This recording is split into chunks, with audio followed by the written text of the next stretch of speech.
Very good morning my dear friends. நான் டிசிடபிள்யூவில் liaison work பார்க்கும்பொழுது அடிக்கடி வெளியில் போக வேண்டியிருக்கும். கலெக்ட்ரேட்டு, ட்வாட் போர்டு, பிடபிள்யூடி இப்படி போக வேண்டியிருக்கும். ஒரு தடவை தூத்துக்குடியில் கலெக்ட்ரேட் போயிட்டு அங்கேருந்து பஸ் ஏறி திருநெல்வேலி போகிறேன். நான் எப்போவுமே இந்த டிரைவர் சீட்டுக்கு பக்கத்தில் ஒரு சீட்டு காலியாக இருந்தால் அங்கே உட்காந்துக்குவேன். அந்த கண்ணாடி வழியாக பார்த்துட்டே போகிறது, இந்த டிரைவர் எப்படி ஓட்டுறாரு, இதெல்லாம் ரொம்ப அம்யூசிங்காக இருக்கும் எனக்கு. அப்போ 4-வே லேன் வந்து போட்ட நேரம் பஸ்ஸு காரெல்லாம் பறந்துட்டு இருந்தது ரோட்டில். அப்போது அந்த டிரைவர் வந்து கொஞ்சம் ஸ்மார்ட்டாக இருந்தார். ஒரு 35-40 வயசுக்குள்ளே தான் இருக்கும் அவருக்கு. நல்ல ஜாமுன்னு ஓட்டினார். நான் அவர்கிட்ட பேச்சு கொடுத்தேன், பேசிகிட்டே வந்தோம். பின்னால் ஒரு ஜீப்பு, நான் அந்த கண்ணாடியில் பார்த்தா தெரியுது, ஹார்ன் அடிச்சிட்டே வந்தாங்க. ஒரு கவர்மெண்ட் ஜீப்புன்னு பார்த்தா தெரியுது. இவர் வழியே விடலை. இவரும் ஏறி மிதிக்கிறாரு, வேகமாக போகிறாரு.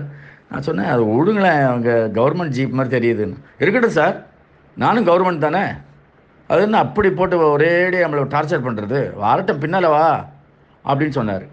நான் சொன்னேன், வேணாம் வேணாம், முரண்டு பிடிக்காதீங்க, எதுக்கு, என்ன அர்ஜென்ட்டில் இருக்காங்களோ விட்டுடுங்க, இதில் போய் எதுக்கு சொன்ன உடனே சரி லேசாக இப்படி ஒதுக்கி அடுத்த பஸ் ஸ்டாப்பில் நிறுத்துறதுக்காக, அதுவும் என்ன கை காட்டுறாங்க 2-3 பேர், அப்படி ஒதுக்கிறதுக்கு அப்படி ஒதுங்கின உடனே இவர் என்ன பண்ணாங்க, இந்த ஜீப் அப்படியே வளைச்சி விட்டு, அது எலக்ட்ரிசிட்டி போர்டு ஜீப் மாதிரி இருந்தது. சடக்கு இந்த பக்கம் வந்து அது ஒரு இதை பஸ்ஸை ஸ்டாப் பண்ணிட்டார். அந்த பஸ் ஸ்டாப்புக்கு போகிறதுக்கு முன்னாடி இவர் சடன் பிரேக் போட்டு நிறுத்திட்டு வெளியில் தலையை எட்டி பார்த்தோன்னே அது ஒரு ஆஃபீஸர் காலை அப்படி ஒரு காலை வெளியிலையும் ஒரு காலையை உள்ளேயும் வச்சுட்டு அந்த மேலே இருக்கிற அந்த வாரை பிடிச்சிட்டு கண்ணாமுன்னான்னு இங்கிலீஷு தமிழில் போட்டு கற்றுன்னு கற்றுனார். என்ன நினச்சிட்டு இருக்க, பிளட்டி ஃபெல்லோ, மேலே இடத்துல ரிப்போர்ட் பண்ணிவிடுவேன், வேலை போய்டும் உனக்கு, அப்படி இப்படிலாம் கற்றுனார். உடனே இவர் பதிலுக்கு இது பண்ணார். நான் கையை அப்படி வச்சேன், வெயிட் பண்ணுங்கள். அவர் கத்திட்டு வண்டி எடுத்துகிட்டு போயிட்டார். இவருக்கு பொறுக்கவே முடியல, யங்ஸ்டர் இல்லையா, என்ன சார் எப்படி சார் இப்படி கத்தலாம், என்ன பார்த்து என்னெல்லாம் வார்த்தை பேசினார் சார் அவர், இல்லை இங்கிலீஷ் வேறு, அப்படி இப்படின்னு கத்திட்டு இருந்தார். நான் சொன்னேன், இப்போது கொஞ்சம் ரிலாக்ஸ் பண்ணுங்கள், எல்லாம் வாழ்க்கை சாலையில் வந்து நம்ம யார் மேலே மிஸ்டேக்குன்னு பார்க்க முடியாது, யாருடைய வாழ்க்கைன்னு பார்க்கணும். It is not whose mistake on road, it is whose life on road. போயிட்டு போகிறாரு, விடுங்க, நீங்கள் அப்போவே விட்டுருந்தா இந்த மாதிரி ஒரு ரப்சர் வந்திருக்காது, உங்களுக்கு மனசு பாதிக்கப்பட்டிருக்காது. சரி சார்னு சொல்லிட்டு வழக்கம் மேலே பேச ஆரம்பித்தார். ஒரு 5 கிலோமீட்டர் போயிருப்போம், அந்த ஜீப் வந்து ஆக்சிடெண்ட் ஆகிடுச்சு.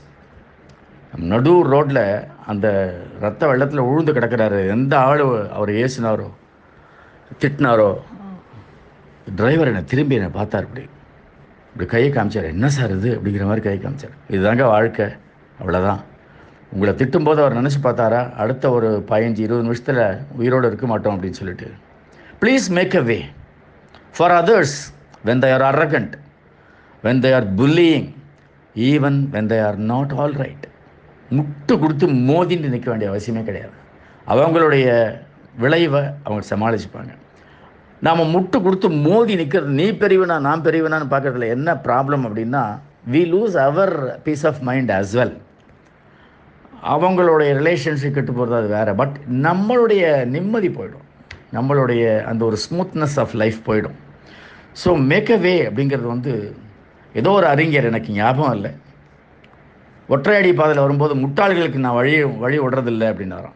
உடனே அவர் நான் வழி விடுவேன் அப்படின்னாராம். அது வந்து ரொம்ப பிடிச்சிருந்தது எனக்கு.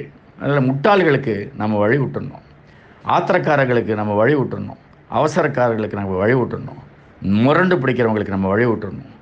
அந்த மேக் அ வே அப்படிங்கிறத ஒரு தாரக மந்திரமாக நம்ம வச்சுட்டா, life will be very very very very peaceful, very happy, and peace of mind is ensured. All the best my dear friends.